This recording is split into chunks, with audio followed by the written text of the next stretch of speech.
All right, let's dive into the world of manufacturing KPIs. You sent over this ISO standard, automation systems, and integration. Key performance indicators for manufacturing operations management part 2. Definitions and descriptions.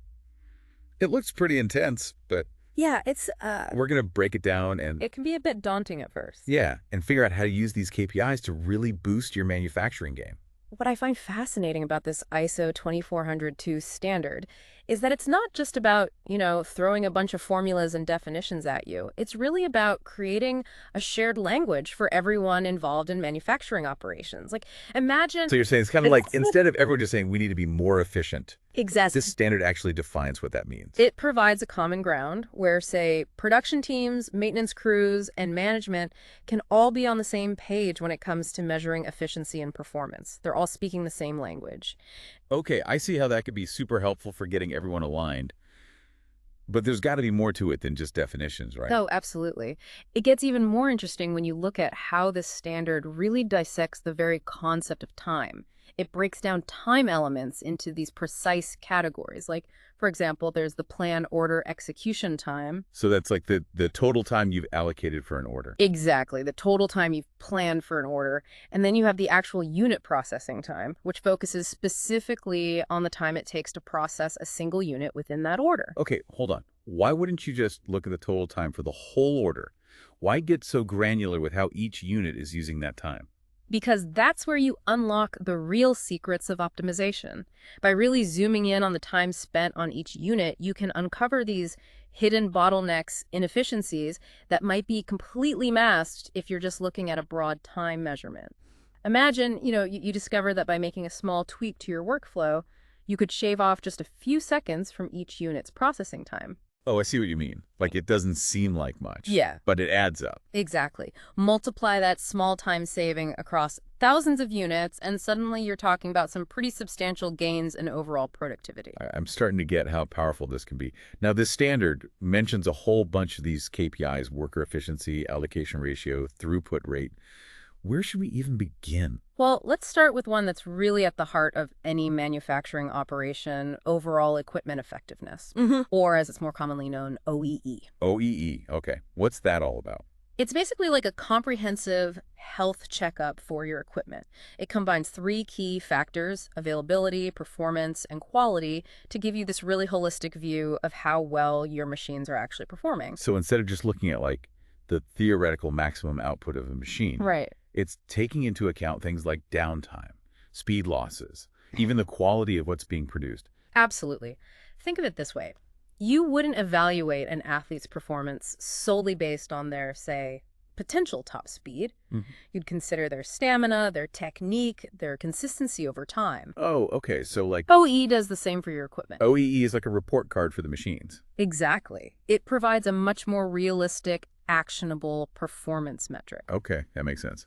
I'm definitely intrigued by this OEE thing. Let's unpack it a bit further. You mentioned availability being one of the key components. How does that tie into overall efficiency? So availability zooms in on how much of the planned production time your equipment is actually up and running. You see, unplanned downtime, whether it's due to breakdowns, maintenance, or even material shortages, it's a real silent productivity killer. So if you have a low availability score, Right. that's like a warning sign that you need to like focus on preventive maintenance or something. Exactly. You need to streamline your processes, minimize those unplanned stoppages to really boost your overall efficiency. And if you're aiming for like that perfect OEE score, maximizing availability is just the first step. It's the foundation.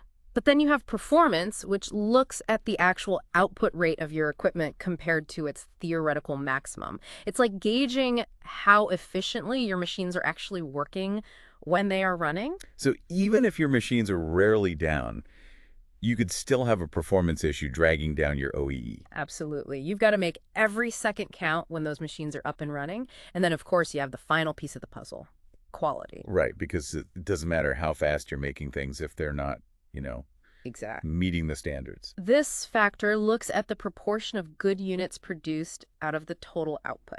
So it's not just about running your machines faster. It's about running them smarter, making sure they're producing high-quality output consistently. Precisely. Now, What I find really impressive about this standard is that it goes beyond simply defining these KPIs. It actually provides this visual roadmap to understanding how they all connect and interact with each other. Have you had a chance to look at those effect model diagrams included in the standard? I have, and they look pretty cool, like almost like a network diagram or something. Yeah, they are. We should definitely dive into those next time. Yeah. I'm especially curious to see how they can help us make sense of all the, complexities of a real manufacturing operation. They're incredibly powerful tools. They can really help you see the big picture. They're like X-rays for your manufacturing process, you know? They help you see the connections between all these different KPIs and elements. Okay, I'm ready for my X-ray vision. Give me an example. How can these diagrams actually help me say I'm dealing with bottlenecks in my production line? Sure. Let's say you're struggling with bottlenecks. Let's take a look at the diagram for allocation ratio. This KPI looks at how much time a work unit, like a machine or a workstation, spends on a particular production order, compared to the total time for that order. So if I'm looking at the diagram Right. and I see like a high allocation ratio for a specific work unit, Yes. That could be a big red flag for a bottleneck. because it means that that unit is getting bogged down. Exactly. It's like that unit is being overwhelmed by that particular order, slowing down the entire flow. And the diagram can help you pinpoint what's causing the bottleneck. It's like a detective's toolkit. Yeah. You can see if it's because of waiting times or queuing issues Right. or maybe inefficient material flow. The diagram lays it all out so you can figure out the root cause. Not just the symptoms. Exactly. Address the root cause. And that's much more effective in the long run. Okay, Right? that makes sense. Yeah. What other kind of problems can we solve with these diagrams? Well, let's say you're trying to boost your throughput. Okay. The throughput rate diagram can be really helpful there. It visually links the work unit, the order execution time, and the quantity produced. So you can see the direct relationship between those elements. So if I want to increase my throughput, the diagram shows me that I need to either reduce the order execution time Yeah, or increase the quantity produced within that time frame. precisely. But here's where the diagrams get really interesting. They don't just show the KPIs in isolation. They connect them to the broader operational context. So for example, the throughput rate diagram might also show connections to worker efficiency or machine availability, even material supply. So you're saying that It helps you understand that improving throughput isn't always a simple fix. It might require a more holistic approach. it's everything's connected. Exactly, like a spider web. You tug on one strand and it affects the entire web. Now, what about that OEE diagram we were talking about earlier? Yes, the OEE diagram. This is where those diagrams really shine. Remember, OEE has those three key components: availability, performance, and quality, and each of those components has its own diagram. Oh, okay. So we can really drill down and see what's driving our OEE score. Exactly. Let's say you notice a dip in your OEE. You can look at the availability diagram, which links the actual production time to the planned production time. So you can immediately see if the dip is because of unplanned downtime or maybe just a change in planned production time. So if I see a big difference between the actual and planned production time, Right. that means unplanned downtime is killing my OEE. Exactly. Then you can investigate further. Figure out what's causing those stoppages, breakdowns, maintenance, material delays, and take action. Okay, that's super useful. Yeah. What if my availability is good, but my OEE is still low? Then you can turn to the performance diagram. This one shows the connection between the planned runtime per item and the actual production time. So you can see any inefficiencies in the actual production process itself. So even if our machines are running without stopping, we could still have inefficiencies that are slowing us down. Absolutely. Things like slow changeovers, minor stoppages, even speed losses that don't show up as downtime. Wow, these diagrams are pretty powerful, huh? They are. And then, of course, we have the quality ratio diagram, which focuses on the relationship between the total quantity produced and the quantity of good units. So we can see if quality issues are dragging down our OEE. Exactly. If there's a big difference between your total output and your good output, Yeah. then you know you need to investigate those quality issues. Figure out if it's the materials or the process. Precisely. These diagrams help you see exactly where you need to focus your efforts. It's all about making data-driven decisions. Based on a real understanding of how everything is connected. Exactly. Now, I know you're eager to put all this into practice, but before we do, I want to highlight something really interesting about this standard. Even though it's specifically designed for manufacturing, The underlying principles and concepts are incredibly valuable for anyone who wants to improve performance, no matter what they do. So you're saying these KPIs and diagrams aren't just for factories? Not at all. It's really about having the right mindset. Right. Defining what matters, measuring it, and using data to drive improvement. That's universally applicable. So whether you're managing a project, Right. Right. Or even just trying to reach your personal goals, Yeah. these principles can help you. Okay, before we jump into that, there's one more thing about this ISO 2400-2 standard that I find really impressive. It's not just about giving you these KPIs. It actually provides really detailed descriptions of each one, so everyone understands what they mean and how to use them. Yeah, it's like a built-in user manual, making sure that everyone's speaking the same data-driven language. Exactly.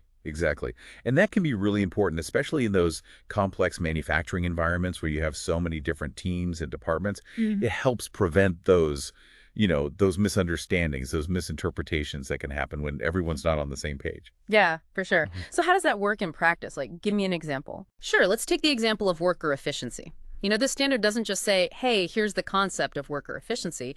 It goes deeper than that.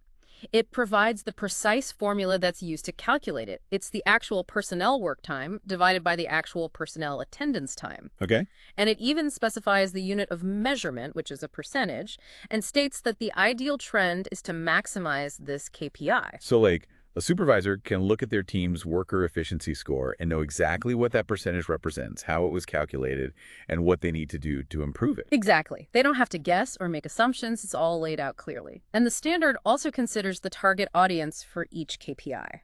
So in the case of worker efficiency, it's primarily supervisors and management who would be using this metric to assess and optimize their team's performance. It's like each KPI comes with its own instructions, tailored for the specific people who are going to be using it.